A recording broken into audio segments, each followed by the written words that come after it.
Thank you for joining Flawed and Free, the fastest growing inspirational podcast in Dallas, Texas. Thank you so much for listening to another episode in our Women's Empowerment series. Today's platform discussion is titled Cultural Awareness. Oh, Lord, I can't even talk. Cultural awareness and entrepreneurship in women of wisdom. I have a special guest today named Anita Dixon, who has been in the multicultural tourism market for over 20 plus years and continues to blaze trails for her community as a fempreneur and community advocate. Let's get into it, y'all. So, question. Mhm. How did you monetize your business? Like, how did you get your start when you're starting from scratch and you're maybe not working? How did you come up with your starter funds? Okay, I don't really recommend this because this is a different time, but I actually took our rent money for the first endeavor that I started to do. I found out there was a huge Black convention in town, and I needed to try out this tour I had invented, the African American Heritage Tour. So I actually took our rent money and I went and I got flyers printed and various things. I even hired a saxophone player to come down in front of the place where the people were gathering and play the saxophone and let me hand out my flyers, right? So I got that done. And by the time I did that for about 3 or 4 hours with the people that were outside the convention center. And by the time I got home, our phone line was jammed. Okay. That first week that I did that first tour, I hired a bus. The bus cost me like $250. So I used the lights, the gas when I figured, if nothing else, I'll make my money back. Well, not only did I make my money back, but I made $3,000 that first week. Wow. And it was just one of those right place, right time things. Here was this here was this market that was dying for its history. Here was the Black Baptist Convention, 30,000 Black people in town, and nobody was supplying. So there was a huge demand and no supplier. I was the Okay. only supplier of the Black Heritage Tour. And all I did was get on the bus, have the driver drive around and point out stuff that I already knew to be there, where Count Basie used to play and various things like that. So that's actually how I monetized the first of it. The rest of it, I became a prolific grant writer. I started finding out that you needed things like a 501c3 and not for profit federally, and how to go down to the Secretary of State's office and get a fictitious name and get a bank account and doing business as, and those various things I taught myself. And Mm. the marketing on a shoestring was back in the day, there was no email, there was none of those things. So you had to use snail mail and, fax machines. And so monetizing, you've got to get creative.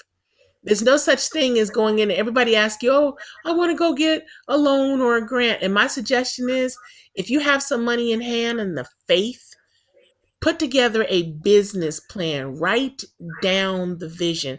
God tells us to do that. Yeah, Write true. the vision, You're make gonna it make it plain. plain. Write the vision. And when the vision goes down, somehow you start seeing the avenues of which ways to go. And those ways come about because now the vision is permanent. It's something. It's not just something rolling around your head. Now it's a piece of paper that's giving you the direction, just like a map. And I used it and I revised it and changed it.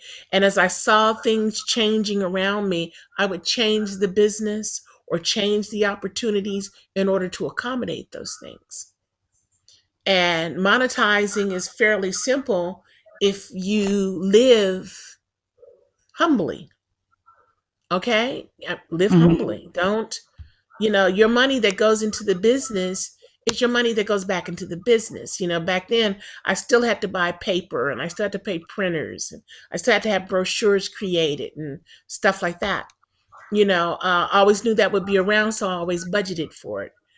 Plus you have to budget for your place to live and all that business. But, you know, having a home based business and monetizing what you have to do, it all comes about when you realize this is who you are. This is what you're going to do. Okay. And as I told you the story before, I realized I was never going to look back again when one time I went and picked up your little sister, and for the last time, from a babysitter. And I looked up and a big snowstorm started. And I was able to look out the window for the first time in my adult life and watch the snow pile up, and knew that I didn't have to get out there and brush the snow off and buckle my baby up and fight the cold to get to somebody else's dream.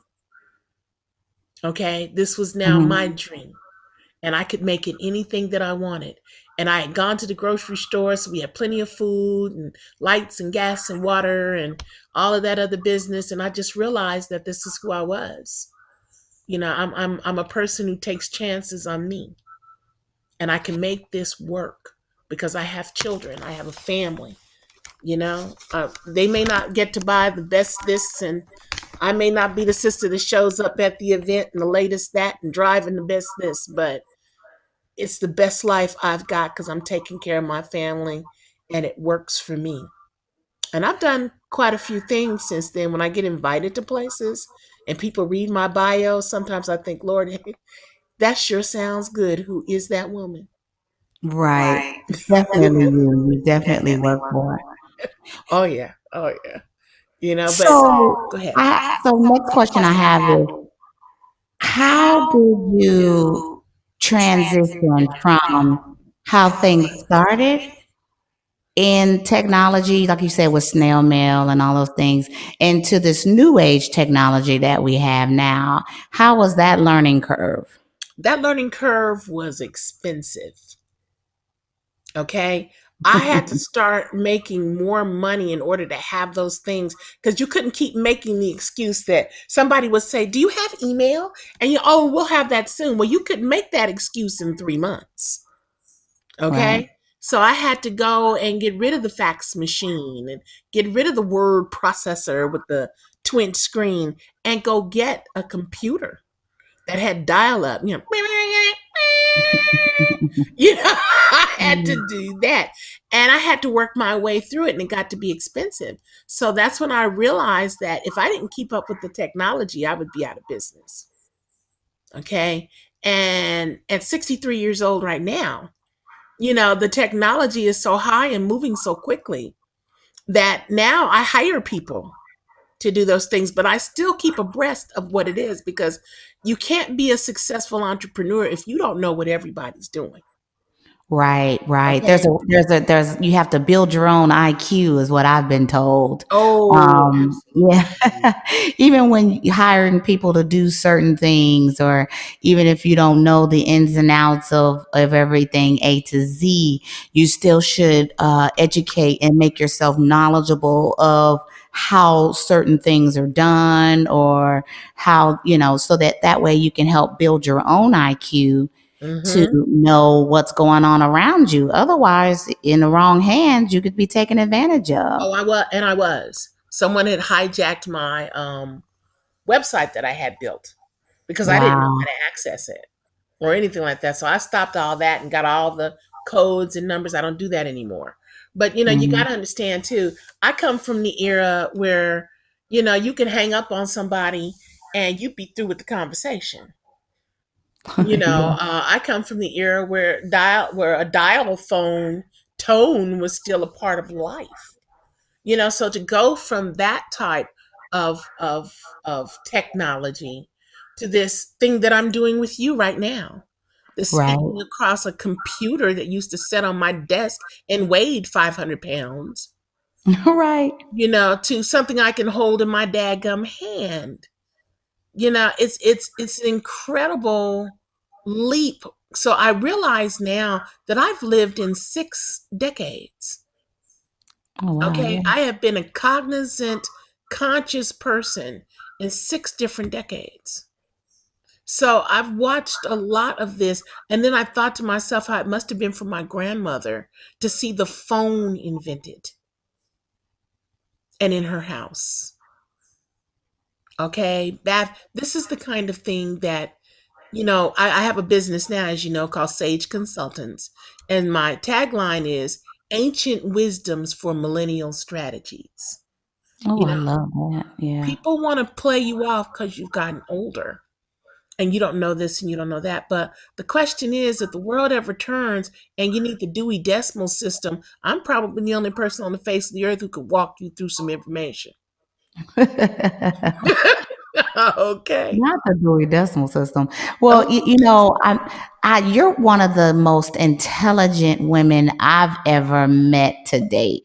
A lot of times when I have um, spoken to people about you, about your business or what you do, and I tell people all the time, I'm like, man, my mom is a walking encyclopedia.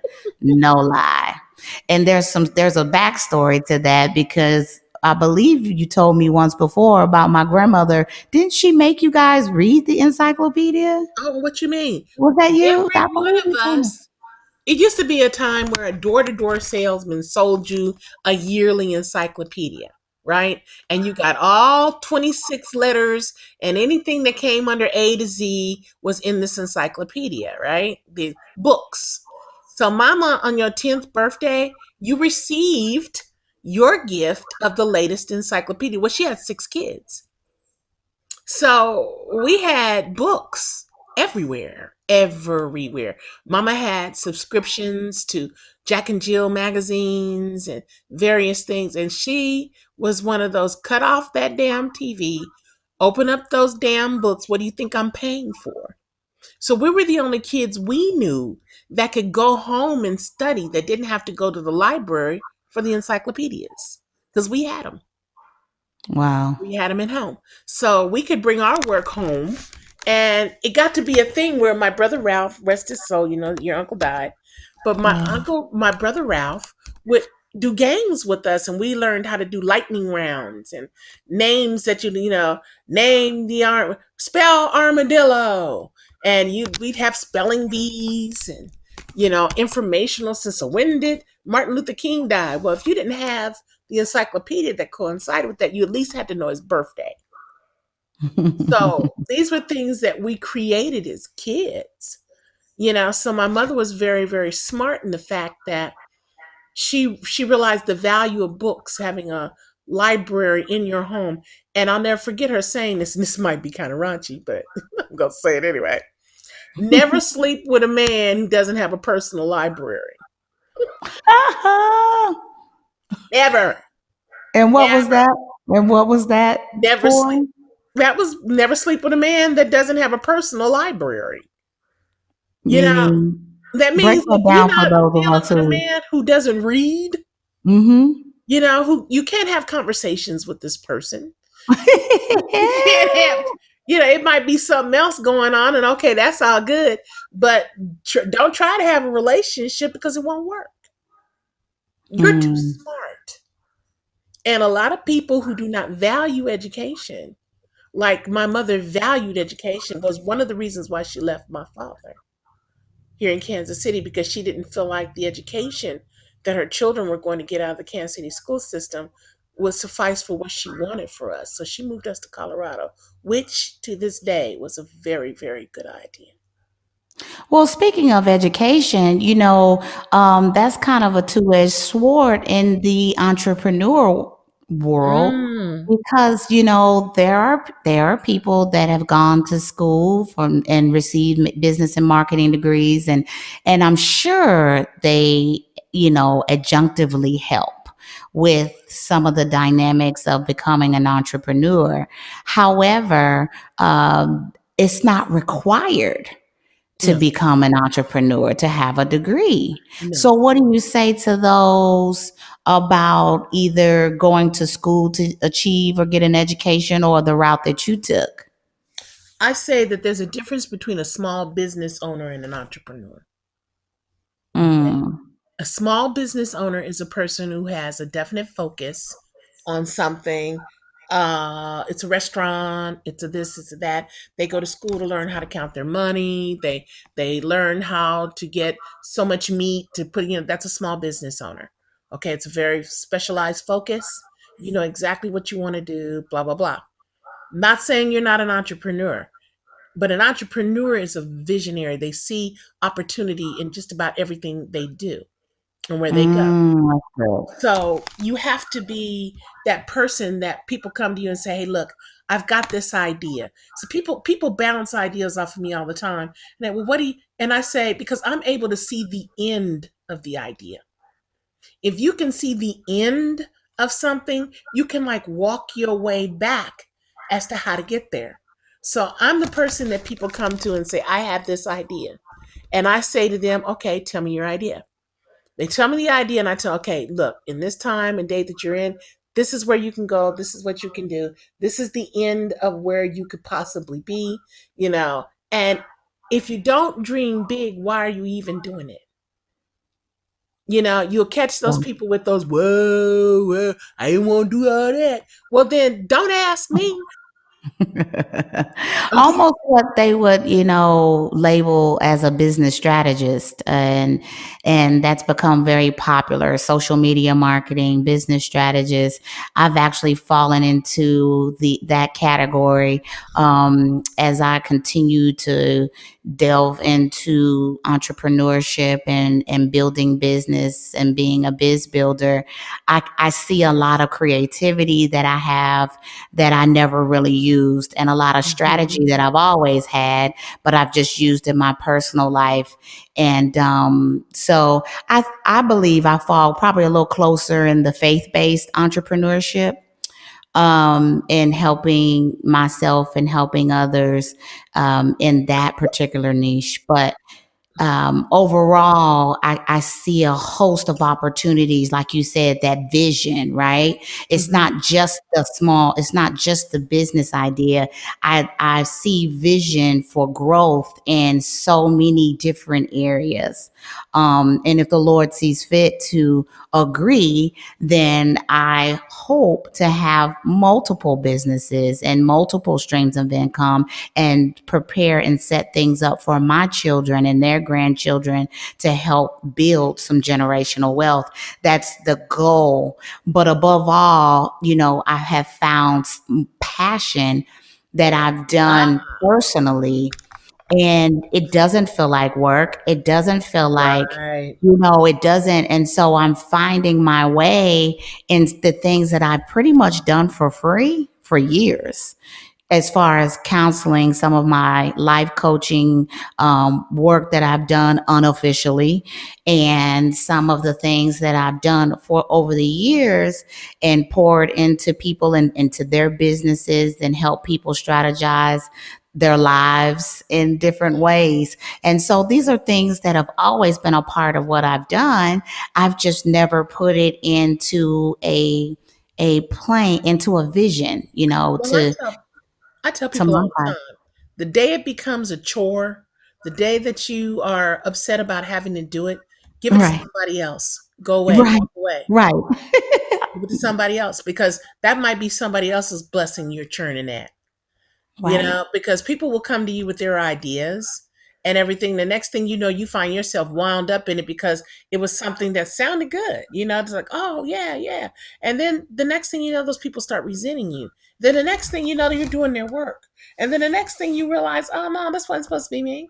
So the day that you stop feeling that passion, the day that you don't wake up, thanking God that you're on that grind type thing, is the day that you walk away.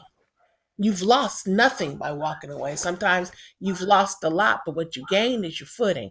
That's someplace you're not supposed to be. right, Yeah. And as an entrepreneur, as a person, like I said, I found myself accidentally there. I found myself out of necessity having to be there. And the pride of being an educated woman and the ability to think like my mama always taught me to think.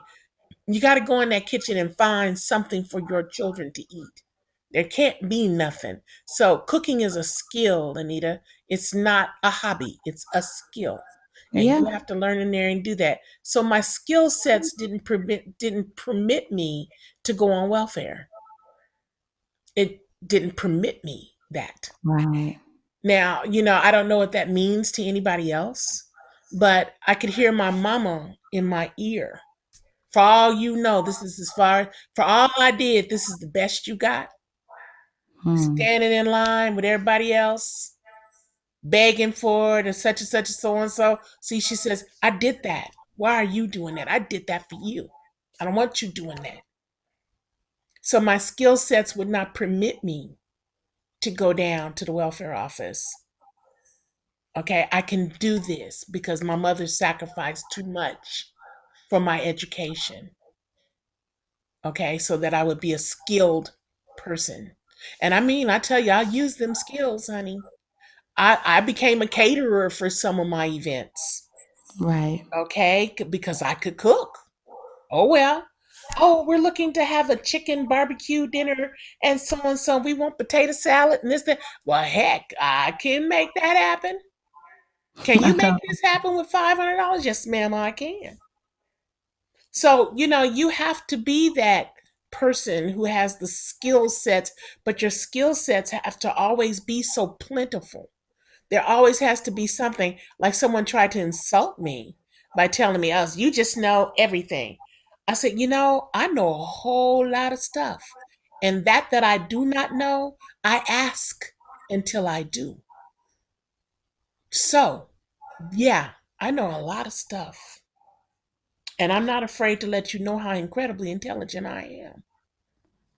So, what do you do when you're working at a thing and you've thrown everything you can throw at it? Your education, your knowledge, your wisdom, your expertise, whether you be the subject matter expert or not, you've literally thrown the whole kitchen sink at it, and it still doesn't seem to be giving you the fruit that you desire. Because you threw the kitchen sink, because you were the actionary person instead of taking a look back. And this is where the faith part of what you need to be comes in. Okay. Hmm. This is when you have actioned, done this, done that, wore yourself out, screamed, yelled, hollered, and it's still not working. Well, you didn't listen to that silent voice in your ear that was telling you probably 2 3 months ago that was not the way to do it, Hmm.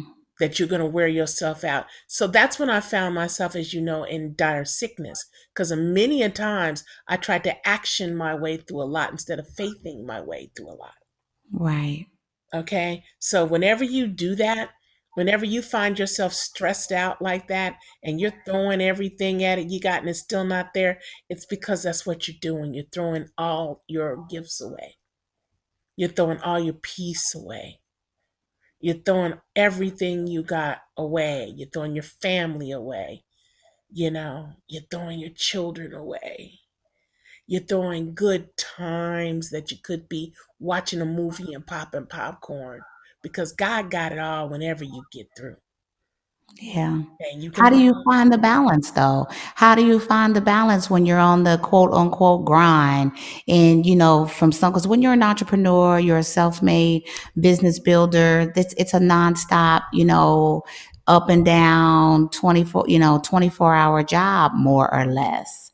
How do you find balance in your personal life, your business life, when it's all on you, when that next dollar It's all depends on you. on you? Well, I'm going to tell you like the song tell you, when you've done all that you can, then just stand. I can remember doing that. And like I tried to tell you once before, sometimes it's a down on your knees thing. Sometimes that balance will come no matter what you do. Sometimes balance is sickness. You've ground yourself so deep into the dadgum ground that you're looking up and you're sick. You can't go no further. Well, that's the price Well, of God sin. forbid you wear yourself down to sickness, because you Oh, definitely don't want to have that as a result of the work that you're doing to let me build tell you what business. the power of your tongue will do to you when you get in that position, when you think it's all you. because I thought it was Mm. on me. Oh, if it wasn't for me, blah, blah, blah. One Right. day I sat there and I said it out loud. I'll never forget it. All I want is 2 weeks in the bed. That's all I need is 2 weeks in the bed. I got Mhm. deathly ill 3 days later. I had an emergency hysterectomy. Okay. Bleeding like a sieve, emergency hysterectomy that put me exactly 14 days on my Wow. back in the hospital with a tube down my nose. And that's when I realized that the power of the tongue was that strong. Yeah. So, Yeah. like it or not, if you think it's all you, it ain't. If you think it can't be done without you, it can. If you think that all you got to do is grind, grind, grind, grind, grind, and leave your family alone and don't cook and don't, you got to show up at everything. No, you don't. Because in the kind of work that I did, they were always holding what they called networking events, right? And Still I do. tried to show up at all the networking events and stuff, but my day would be through by 2:30, so Les would get off that bus. I Mm. couldn't find a babysitter at night because my child didn't talk. So he couldn't just leave her anywhere. So I found myself missing those things no matter what I tried to do. And people were telling me, oh, you missed that. You missed the networking this. You missed the, oh, you didn't get to meet the people who were going to push you forward. Well, I had to find other ways to meet the people who were going to push me forward. And it had to be from 7 o'clock in the morning to 2:30 in the afternoon, period. And I found other ways. I found many other ways because that was and that were easier on me. That I have spent a lot of money driving around, getting dressed up, spending my last $20 trying to set in a luncheon I had no business at no way. Right. So, it's like when you find yourself doing that, stop, stop, stop, stop. I implore people and watch your tongue. As an Yeah. entrepreneur, you are very, very powerful because the visions that you're given are given because the spirit knows you can pull it off. But if you start abusing that because you Yeah. think it's all you, oh, the spirit will show you real, real fast what the power of your tongue will do. 14 days in the bed is exactly what I got after major surgery and a tube down my nose. That's what I got. Right. So, So, can you recall one of your greatest failures in business that you don't mind sharing? I'm sure over the 20, 30 plus years that you've been in business, you probably have a whole book full to map you your know, successes. I can't really even I wish I could call them failures now, but they weren't. Okay, not one of them was a failure. There were some colossal missteps, but all I can say is that they were such lessons of life that now I look at them and I can laugh because I can remember when. So I can't really tell people, oh, I can warn people about the puddles I already know are there. But if somebody comes to me with their passion and their soul and everything, and they come up with something that I've never heard before, I am the last one to tell you don't do that. I'm the last one. I can tell you where you might be able to alleviate a little bit of the stress or something like that, but I can't call them failures anymore because that's not what they were. Now, I could have done without a couple of marriages. God knows that's true. But failures? No, because they prepared me from one of the greatest guys I ever met in my life. Okay? So even they weren't mistakes. Okay? Because had I not met them, I wouldn't know what the greatest was. You know that? You know what I mean about that? It's like contrast is good. Okay? You look and you realize that that didn't go quite right. But don't call it a failure. It was contrast. So the next time you look at something, you have that to contrast what's good or what's bad against, right? So the Right. greatest, let me get into this. Probably the biggest contrast I had was my marriage to this last, I don't even like saying his name, Right. but he was such a lesson in never looking back that I have to congratulate him and all of that came with that horrible experience, because he taught me that what was before, what was behind me was behind me. I was looking at life through a rear view mirror, and he was not that anymore. He was nowhere close. So when you start defining yourself in what was, then that's the biggest mistake, if you can say that, you're going to. How you had this little waist, how you was this, how you was that, how much money you had, and what was this, and so blaming. If you do that, then that's going to be the biggest quote unquote contrast you'll ever find, if you ever find your footing again. Because some people never find their footing after that big a mistake. Well, in contrast to what I just asked about failures, then can you recall any great successes that you'd like to share? My greatest successes, I have to say this, and I know it sounds weird, but the greatest success was was the day you were born, Oh, I wasn't expecting that. I should have. because it woke me up to the fact that I had to be somebody now. I couldn't be the chick on the street and walking in the club and trying to be something I wasn't. I had to grow up. I had to make money. I had to make you proud of me. I had to be the kind of mother that my mother was to me. Right. And that was a beautiful, smart woman who might have had her flaws. And God knows she did, especially later on in life.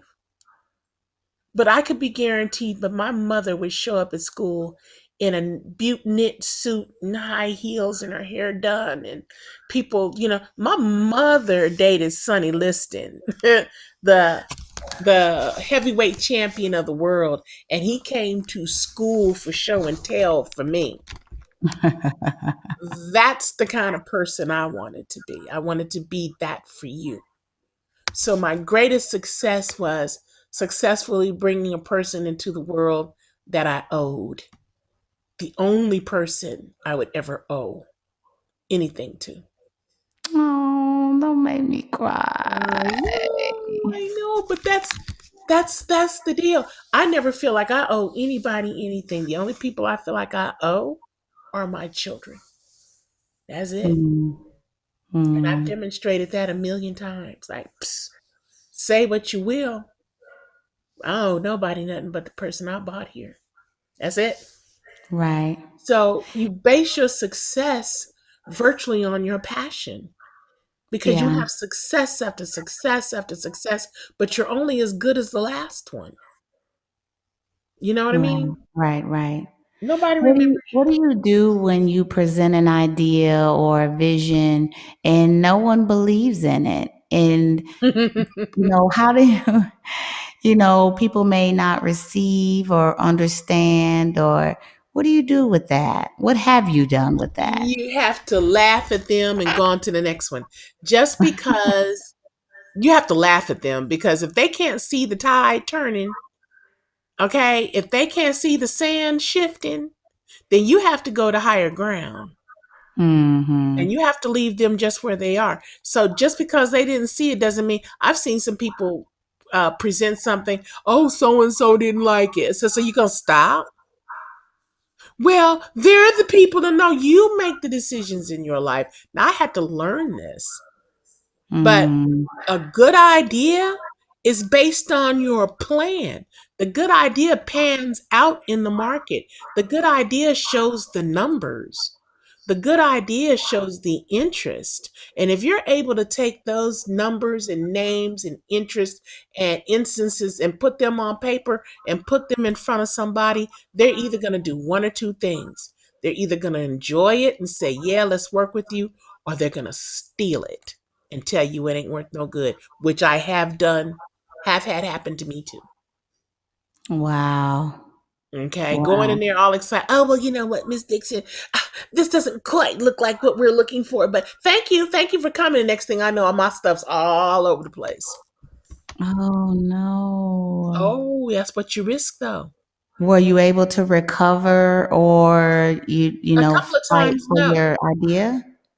A couple of No. times, no. I even had a girl who won an award based on what I did, and she didn't change a word of my proposal, not a word. Oh no. I sent it to her. She took my name off, put her name on, submitted it, and was awarded. But I did show up at her office. I said, you didn't even have the decency to change the name. I wrote a letter to her boss. She stole my stuff. Here it is. Okay, you may not believe me. Oh, her boss was upset with me. I So how do trust you her and so how do you prevent that from just, I mean, it's just an idea or a pitched you idea. have to learn. How do you get a copyright for your idea? You have to copyright. The idea? Oh, absolutely. Oh wow. Absolutely. If you fleshed out that idea Well, it's enough kind for of like a business plan. I mean, hey, look, non-disclosure, that's just what they are. You get okay. somebody to sign a non-disclosure depending on how big a presentation you're going to do. Now, if you're just going to do a dangling, what I like to call dangling the carrot, okay, then you just put enough down where they can go, oh, wow, maybe she knows what she's doing. Okay. Now, you don't dangle a carrot in front of me, see, because I already know how to flesh it out. So don't call Mm, yourself bringing me no idea that you don't. I'm not a thief. First of all, I'm not gonna steal your idea. But mm, there are people out there that will. So my suggestion is always dangle the carrot. Learn how to write your words to. Let's say somebody needs some services out of you. Instead of going in and saying how you always know that you have to be on your guard because they'll ask you this. Could you put that in a little bit more detail so we could read it? The answer is no. No, I can't. mm. I can do that, however, if I get a contract. Be happy to do more detail with a contract. Got you. And you send that back because you can always tell the thief it's because they're hanging on your every word, but then they'll try to get more out of you at the meeting, right? It'll be, oh well, tell us how you would do that. Let us hear a little bit more about. Oh, okay, no, I'd love to, but right about now, let me move on to the next one so we can pretty much get this picture. So you keep dangling that carrot until you let them realize that you know what they're doing. Okay. Okay. So I it's hear that. always, you can't go in there with an idea and just tell somebody, hey, I'm smart, give me an idea, unless you're Tyler Perry or something like that. And they're already listening to you. Right, But right, right, right. if you Understood. fleshed out that idea, don't flesh it out with all the details. I used to put in objectives and outcomes and da da da and time frames. I don't do that no more. Hey, look, you want to learn more? Give me the contract.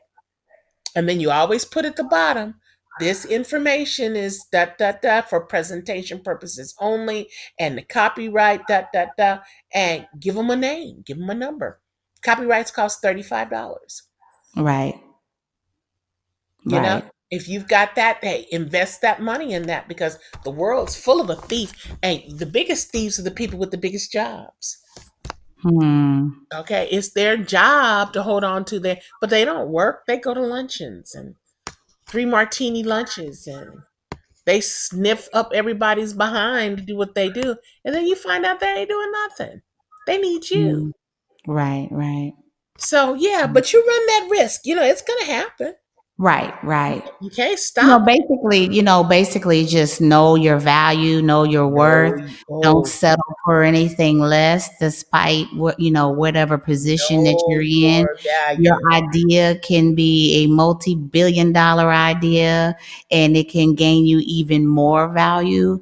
Yes, So, ma'am. acknowledge what you have or what's been put inside of you and guard it. Guard it. Be careful with how you disseminate that vision and That's do right. it in the appropriate, manner But so don't that be you're so not taken guarded. advantage of. But don't be so guarded that you're not afraid to get out there and do it on your own. Because what Right, actually comes upon that, once you've been rejected so many times and they find out they can't steal from you, then they'll try to keep stuff from you, the funding or something like that. You've always got to find a way to get it done. And if you right, sit down and think about it long enough, or you have somebody who believes in you, or you have your own money, take a chance on you. Take a chance on you. What else? What else do you have if you don't have you? But these are the right, things that you do. You're going to run the risk of that. You've heard the horror stories. Many of us have them. All professional people who are entrepreneurs have that story. right. Somebody who took something they weren't supposed to, that made you aware of what you had to do next. So you do Gotcha. have to protect yourself. Musicians particularly fall in this category. Gotcha.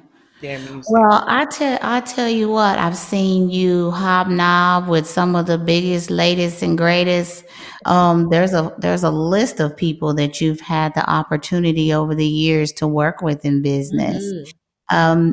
Anybody that you want to make mention of today? I know I've seen. I know Awadajian. I remember him. He was a musical pianist, right? One That's time. right. And then I know there's several people that you've had the Oh my opportunity just goodness. in business to meet.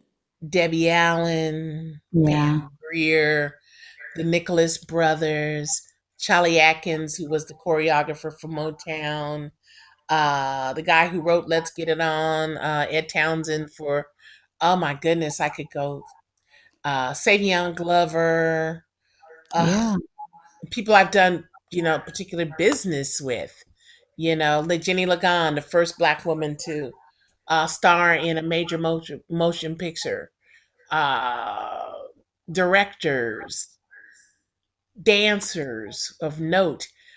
There are so many governors. Me and Bill Clinton and Al Gore, and I can go there. yeah. It Yeah, was. and these are, I mean, these are witness facts from myself. The reason why I asked you to list them is because off of the top of my head, I can't even remember. I know the trumpet award. I know there's a lot of different situations and places and people and pictures, and I've Mhm. attended some of your events, and I've seen people in these events, and I'm like, oh my gosh, look at that! Isn't this awesome? Mhm. That you've had the opportunity to work with in business. So that says a lot. That says a lot about your value and your worth and what you've been able to do over the years to have that platform. So it has definitely been inspiring. It's been completely and totally inspiring, and to be where I am to now in the baby stages of growing my business. My hope is that it grows exponentially according to the will of God.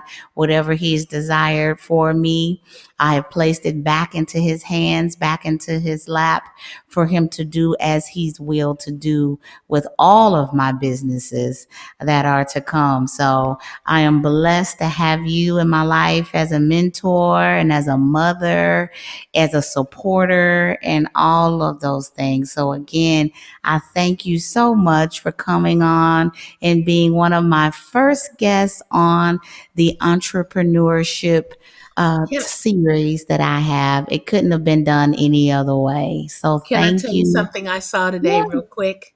yeah. It said I went to a place because I'm writing my book, and Uh-huh. Yeah, I went I to a do know. place called, and this girl had something on her desk and said, "God gives every bird his food, but he does not throw it into the nest. Ha ha ha ha. Got to get out there. Yes. You got to get out there. You got to go and get them worms on your own. The food is out there. The opportunity is there, but God ain't going to pick it up and throw it to you. No, this ain't a catch thing. This is a go Yeah. find thing. This is a Yeah. find yourself thing. So I am honored, as I said. The technology has brought us here and together as mother and Yes. daughter. Yes. I'm excited. I'm Yes, thank excited. you for sharing this journey with me, Mom. And I'm Sure. going to go ahead and tag ourselves out. But I thank all of you for joining for part one of our Women of Wisdom and Entrepreneurship podcast episode. And there's much more to come as usual. And I thank you so much for joining and listening, subscribing, and sharing to Flawed and Free. You can find me on all major streaming platforms. You can find me on Apple iTunes, Google Play, Spotify, YouTube, SoundCloud, and you can also find my presence on Facebook and Instagram, or you can go directly to my website, which is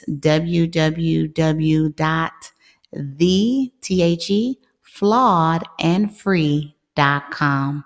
So again, thank you for visiting. Less of me, more of you, flawed and free, free to be me. Thank you all. Be blessed. Thank you guys for joining us. I hope you enjoyed the episode today. Don't forget to go check me out on my website or all of the digital media streaming platforms of your choice. I am on Apple iTunes, Google Play, Spotify, SoundCloud, YouTube, Facebook, Twitter, and Instagram. Or let's just make it easy. You can go straight to my website at theflawedandfree.com. Thanks again. Y'all be blessed.